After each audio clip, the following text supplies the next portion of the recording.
Okay, I'm back. This is the brisket. I just pulled it out of the smoker and it's been in there about 12.5 hours. And what I'm going to do now is show you how to take off the fat cap, which is that fat part up here.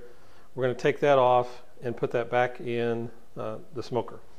The way you do that is you have to just pull the fat off this top here. You'll see it comes off pretty readily.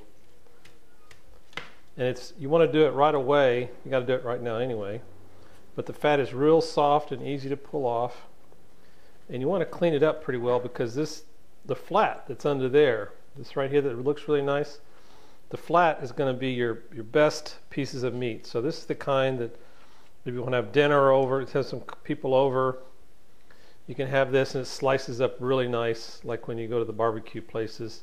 That's the way that is usually the flat. It looks really nice. We're going to cut this off here after a little bit. But what we're doing is getting up close to where see the fat cap is starting here. See this big pile of fat here? You're starting to see little pieces of meat, little stringy pieces of meat. That's part of the fat cap.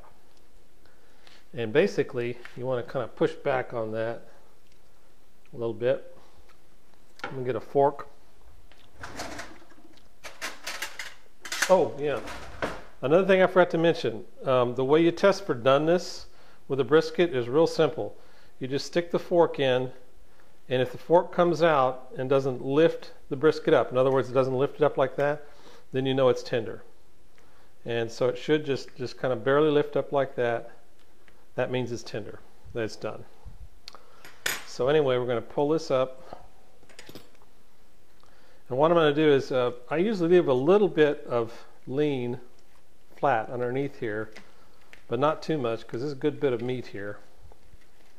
So I'm pulling up the fat cap here. See, I'm just kind of pulling it off the flat. And look at the meat underneath as you do that. And if this meat underneath has got too much fat in it, looks too fatty, just leave it with the fat cap and include it in the second cook. But this is looking pretty good. This meat is looking really nice and lean. Doesn't look like there's much fat there. So I'm going to keep this now. And let's leave this fat cap. You see I'm pulling it off here? This is all good stuff. I'm going to leave about this much. This is getting kind of nasty right here. So I'm going to cut this off. And that's going to be the end of the flat. Keep this one little piece in here. Okay, so this is the flat, this is the fat cap right here, and this is going to go back into the smoker. What I'm going to do is wrap that in aluminum foil very tightly, use several pieces, and make sure you have the aluminum foil underneath it all the way wrapped around, because you'd like to block the juices in there. You don't want the juices to run out during the next cook. So it's going to cook again for another 12.5 hours, and then we'll pull out that. So now on this is the flat. I won't show you this, but I will take out one piece. I'm going to take this flat and cut it up. And what I usually do is take this whole flat. You can do whatever you want, but I'll take this whole thing, cut up in pieces, and store about half of it away in the freezer. Or if you want to put it in the refrigerator, if you're going to serve it soon, you can use it for your nice dinner presentations and stuff. And see, it's got this nice bark on it. This is the bark here. Beautiful, really luscious tasting stuff. And I'll take about half of it and use it and serve it as slices like you'd slice roast beef or brisket. The other half I keep, and I'm going to chop it and mix it up with the meat I get out of here. And that'll make like kind of like a sandwich meat, but it's just wonderful. It's like chopped beef sandwich, and it's wonderful stuff. So again, half goes in the freezer for use as sliced, and the other half goes chopped with this. So I'll talk to you in a bit.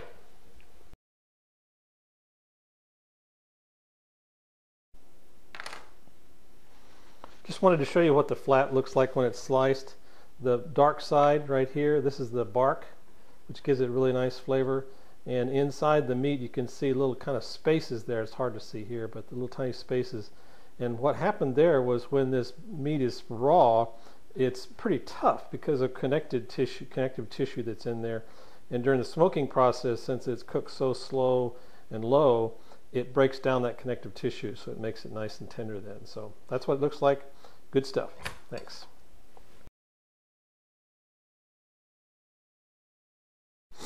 Okay, I'm back. The fat cap just came out of the smoker. It's been in there for roughly 12 hours. And so we're going to pull the meat out of here, out of the fat cap. And again, the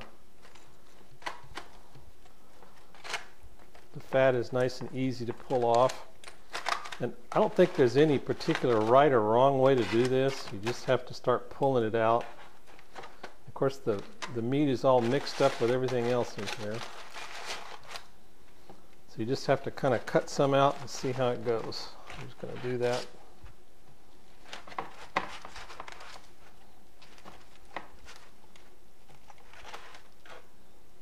Okay, now we got a piece here. Now typically what you find is the meat is in these long stringy pieces like this, and you take it out a piece at a time like this and try to pull off the fat. There's still going to be a little of fat mixed in there. You can't get rid of that, but that fat has pretty good flavor.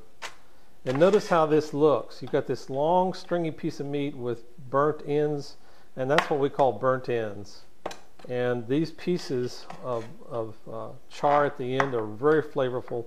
So I'll pull it out in pieces like that, put it away, and then I'm going to chop it up a little later.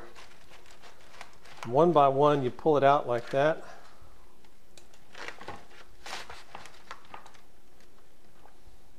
Kind of trim it up a little bit.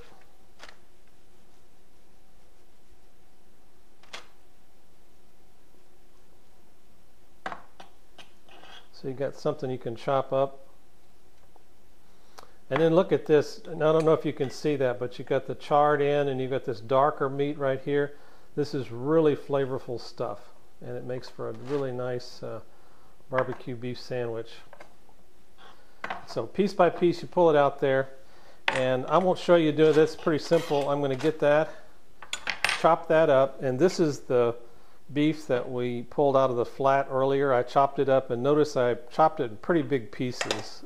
If you get it in too small of pieces, it tends to just become kind of all one thing. So you kind of want to leave it in nice big chunks.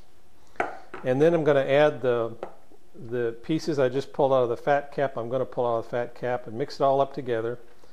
And it's up to you what you do with it, but what I do is add spices to this. And this is of course up to your preferences, but I'll show you what I use.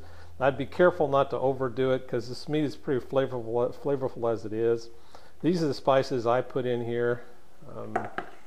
Just black pepper and sea salt. And you want to get the coarse ground.